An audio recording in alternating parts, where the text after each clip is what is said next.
ओम अज्ञानतिमिरान्धस्य ज्ञानाञ्जनशलाकया चक्षुरुन्मीलितं येन तस्मै श्रीगुरवे नमः। श्रीचैतन्यमनोभीष्टं स्थापितं येन भूतले स्वयं रूपः कदा मह्यं ददाति स्वपदान्तिकं। वन्देऽहं श्रीगुरोः श्रीयुतपदकमलं श्रीगुरून् वैष्णवांश्च श्रीरूपं साग्रजातं सहगणरघुनाथान्वितं तं सजीवं साद्वैतं सावधूतं परिजनसहितं कृष्णचैतन्यदेवं श्री राधा कृष्ण पादान सहगण ललिता श्री विशाखान्वितांश्च। हे कृष्ण करुणा सिंधो दीनबंधो जगत्पते गोपेश गोपिका कांत राधा कांत नमोस्तुते। तप्त कांचन गौरांगी राधे वृंदावनेश्वरी वृषभानुसुते देवी प्रणमामि हरिप्रिये। वाञ्छाकल्पतरुभ्यश्च कृपा सिन्धुभ्य एव च पतितानां पावनेभ्यो वैष्णवेभ्यो नमो नमः। जय श्री कृष्ण चैतन्य प्रभु नित्यानंद श्री अद्वैत गदाधर श्रीवासादि गौर भक्तवृंद। जय श्री प्रभुपाद। हरे कृष्ण कृष्ण कृष्ण हरे हरे, हरे Ram Ram Ram Hare Hare. So let's begin. So I'd like to first begin with the definition of prasadam. So prasadam is basically food, the food that we so kindly request Lord Shri Krishna to sanctify for us for the purpose of our purification. So when we cook food, we usually do so for our own sense enjoyment. But cooking food for the pleasure of Krishna is one of the main pillars of transcendental activity in Krishna consciousness. So the way food is prepared and offered to Krishna is relatively simple. We only need to make sure that our body and mind are as clean and clear as possible. With a clean body, hygiene is maintained to a high standard. With a clean mind, we can ensure that our food is not polluted by unwanted contaminants. I've given a short list herein of what not to include in the food. And since we are preparing our offering for Krishna, we also do not taste test the food beforehand either. Our consciousness is contaminated as well. So it is another thing which we do not allow in our preparation. So before the food is offered, we must not consider, or we must consider actually, that the food is to be enjoyed. Otherwise, why do we make it in the first place? But one must consider for whose enjoyment. So before the offering is offered, it is called bhog, or that which is for the enjoyment of Krishna. So Krishna says, Bhoktaram Yajna Tapasam Sarvaloka Maheshwaram. He is the ultimate enjoyer of all sacrifices. So when we are offering our food to Krishna in sacrifice, we use the term bhog. So bhog is the term used before the preparation is offered. And the term prasadam is used to indicate the purified remnants of the preparation after the Lord has kindly accepted our offering. So actually the term prasadam in essence means mercy. So when the Lord accepts our offer according to appropriate scriptural injunctions, we are given his mercy in the form of the remnants of the offered food. And thus we actually become purified by its consumption. Okay. So I've shared a quote on the slide and I'd like to read it aloud. The population has a right to use goods only after offering them to the Supreme Personality of Godhead. This is the process of accepting prasad. Unless one eats prasad, he is certainly a thief. It is the duty of governors and kings to punish such thieves and maintain the world nicely. If this is not done, grains will no longer be produced and people will simply starve. This is a quote taken from Srimad Bhagavatam, Canto 4, Chapter 18, verse 7. So in the Bhagavad Gita also we read a similar quote where Krishna states that without sacrifices there won't be sufficient rains, and without sufficient rains there won't be sufficient grains. And grains are grown in the fields, and the fields require water. So offering Krishna bhog is a kind of mahayagnya. It's a kind of great sacrifice because we are sacrificing our tendency to enjoy food, and instead, after the offering has been accepted by Krishna, we honor it. This is why Prabhupada says that we have to honor prasadam, not eat prasadam or enjoy prasadam or consume prasadam. Of course, we consume prasadam, but more importantly, we must learn to honor it. And that we'll get into very soon. But my main point here is that if we do not acknowledge the fact that we are consuming the Lord's property, then how are we different from criminals who usurp the property of others and enjoy it all for themselves? So we are like thieves if we do this. So it is important to understand that whatever we see around us is made by God, Krishna. Is it really possible for a random chance of events to develop, for example, a very high megapixel camera such as our eyes? The sun is giving us all life, and the heart pumps our very blood due to the energy of the soul. And this actually I've already explained in great detail in my last individual presentation. Are we the body or are we the soul? So if you want, you can always watch that presentation any time. And maybe if you haven't watched it already, you can go watch it after this Istagoti session. Anyway, so all this points to a controller, right? Nature is like a machine, and it works like clockwork under the supervision of Lord Krishna, who is that Supreme Personality of Godhead. He is that Supreme Controller who controls material nature. And Krishna himself also confirms in the Bhagavad Gita that everything is under his control. Krishna states in the Bhagavad Gita in one verse that the whole cosmic manifestation is under his order, his will. And under his will, it is automatically manifested again and again. And under his will, it is annihilated also at the end of Brahma's lifetime. Brahma lives for 100 of his years. And according to our calculation, I think it's 311 trillion 40 billion years. So anyway, Krishna controls everything. He is supervising the whole of material nature. And because he created it, it belongs to him. So we should not behave like criminals when we try to, consume his property. We have to always acknowledge that all this is coming from him, and by his mercy alone, we are able to consume these things. Without his mercy, we cannot do anything. Without the mercy of the Lord, we wouldn't have soft grass to walk upon. Without his mercy, we wouldn't have the air to breathe in and then maintain our body in that way. So in all circumstances, Krishna is maintaining us. And we have to learn to acknowledge Krishna's mercy in our life. Okay? So as mentioned just now, Krishna has created everything. And to enjoy his property without acknowledging his mercy is a life going down the drain, an utter waste of time. So Krishna has clearly stated in his own words what we are and are not to eat. But knowing this distinction first, however, is of paramount importance, for it is this discrimination that can elevate us in our spiritual life. So here Krishna is emphasizing this fact in the two quotes that I shared herein. The first one is as follows. The devotees of the Lord are released from all kinds of sins because they eat food which is first offered in sacrifice. Others who prepare food for personal sense enjoyment verily eat only sin. This is stated in the Bhagavad Gita chapter 3 verse 13. And the second quote is, whatever you do, whatever you eat, whatever you offer or give away, and whatever austerities you perform, do that, O son of Kunti, as an offering to me. So this quote is taken from Bhagavad Gita chapter 9 verse 27 and the first one 3.13.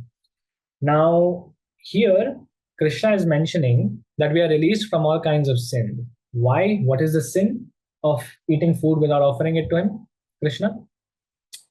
Is that we are criminals, we're thieves. And that is our sin. To enjoy God's property, Krishna's property, without his sanction, actually. And the Lord has sanctioned for all of us to offer in sacrifice bhog. And Krishna even asks a question to Arjuna in the Bhagavad Gita. Forgive me if I don't remember it exactly where it is. Krishna asks this question to Arjuna in the Bhagavad Gita, that how can one remain content in life without sacrifice? No one can remain happy without sacrifice. So sacrifice is very important in life if one wants to remain happy also. And the best way to become happy is to learn to love and serve Krishna, especially through offering him home. And not just offering, but cooking also. We have to learn the art of cooking for Krishna. In that way, we can perform this seva. Performing seva is very important in spiritual life. In fact, seva and Prabhupada's books, these two things are the most important elements in our spiritual life. And even more so, Prabhupada's mercy, Prabhupada's Prasādam. And sometimes also I've seen devotees try to offer Krishna directly the food. But actually, we should approach Krishna through the spiritual master. I think we've even discussed this in today's Ishtagoshti session, where we have to approach Krishna through Srila Prabhupada. So when we offer our bhog to Srila Prabhupada, then Srila Prabhupada and Krishna can eat together. And the remnants of that we have to eat and honor. Actually honor, yeah. So this is for the need. But what about the nature of the preparations that we have, that we make for Krishna? So now that we have looked at how crucial it is to offer all our quote-unquote possessions, actually everything belongs to Krishna. That's why we shouldn't call it our possessions. But just for the sake of making my point, we should learn to offer all our quote-unquote possessions to the Lord for His satisfaction. We can get into the details of exactly what we are allowed to consume if we want to purify ourselves and make our life successful. So here I've added a very nice quote. Foods dear to those in the mode of goodness increase the duration of life, purify one's existence, and give strength, health, happiness, and satisfaction. So such foods are juicy, fatty, wholesome, and pleasing to the heart. Foods that are too bitter, too sour, salty, hot, pungent, dry, and burning are dear to those in the mode of passion. Such foods cause distress, misery, and disease. So, for example, if you've seen people eat these very spicy food on the streets, in India, and their mouths are burning, their stomachs are burning, but in illusion they think they're enjoying. So, this is the illusion of the demons who strive to eat food without considering all these factors. And there are foods that are even worse. Foods prepared more than 3 hours before being eaten, food that is tasteless, decomposed, and putrid, and food consisting of remnants and untouchable things is due to those in the mode of darkness. So clearly, there are boundaries we need to respect. We must understand that animals are also living entities and they have as much right as humans to live. Hence, we should not slaughter them. If we do and consume their flesh, then we become implicated. We become implicated in a wide network of sin. So neither should we consume any kind of intoxicant. Things like alcohol or caffeine and drugs of the same feather are considered untouchable. Why? Because these items affect our consciousness so badly to the point where our memory and intelligence become completely bewildered. The quality of our brain function becomes degraded, and we will struggle to perform even basic everyday tasks. Now, doesn't this exactly resemble the behavior of zombies? Anyway, we need to keep our brain healthy and fresh so that we can properly remember Krishna at every moment. Our minds need to be crystal clear by means of consuming those foods which make the brain fertile for impregnation of spiritual knowledge, even in terms of understanding and gaining proper realizations from it. As Prabhupada says, books are the basis. We should be very mindful of this. Prabhupada's books can give us the correct guidance, especially guidance in matters of how to offer food to Krishna properly. We should never neglect the philosophy. We should never do things whimsically. Always approach Prabhupada, and then through Prabhupada, we approach Krishna. Okay? So, of course, we should take note of the science of Prasādam consumption as well. It is not enough to know that we should consume only Krishna Prasādam. There exists an art of consuming it that we need to make ourselves aware of so that we can properly honor the Prasādam while simultaneously maintaining good health. Right? Prabhupada always said that good health is important in service of Krishna. The better our health, the better our service to Krishna. For example, if our voice is gone, then due to some illness of the throat, how can we offer our best voice to Krishna in Kirtan, for example, for his pleasure? But since this presentation is about Prasādam, I will elaborate on this matter further by reading aloud an excerpt of a purport I have taken from the Nectar of Instructions, verse 1. It reads as follows. The next important phrase is mitamedhyadanam, which means that one should eat very frugally. Frugally means very simply, without any, extravagance. And it is recommended in the Vedic literatures that a yogi eat only half what he desires according to his hunger. If one is so hungry that he could devour, for example, 1 pound of foodstuffs, then instead of eating 1 pound, he should consume only half a pound and supplement this with 4 ounces of water. 1/4 of the stomach should be left empty for the passage of air in the stomach. If one eats in this manner, he will avoid indigestion and disease. So the yogi should eat in this way, as recommended in the Srimad Bhagavatam and all other standard scriptures. This is taken from Srimad Bhagavatam, Canto 3, Chapter 28, verse 3, purport. Especially if you look at some people who suffer from breathing issues, like me, asthma. Then if you eat too much, you put pressure on your lungs, you put pressure on your breathing, So you should not eat too much. Eating too much can hinder your ability to serve Krishna, because then it can lead to a lot of diseases. One should be very mindful of this. And sometimes some devotees think that by eating more prasadam, we can become more purified. But this statement can easily bewilder a neophyte devotee, such as my words just said, very quickly. In fact, in the beginning, I used to think the same thing. The more prasadam we eat, the more prasadam we consume, the more purified we become. But it's important to understand the true purport of this. While it is true that the more prasadam we consume, the more purified we become, it is necessary to ask ourselves also, in what context should we see the eating more prasadam part of this? So actually, when we eat only Krishna prasadam, then cumulatively across our whole lives, we will have consumed a kind of a mountain of Krishna prasadam. But when considering one particular meal of the day, it must also be kept to a minimum. It must be kept to a minimum when considering one particular meal. And this is indicative of our self-control. So allow me to read the quote aloud on screen, which I've shared. As for the urges of the tongue, we all experience that the tongue wants to eat palatable dishes. Generally, we should not allow the tongue to eat according to its choice, but should control the tongue by supplying prasad.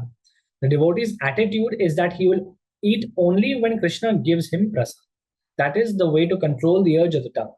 So one should take prasad at scheduled times and should not eat in restaurants or sweetmeat shops simply to satisfy the whims of the tongue or belly.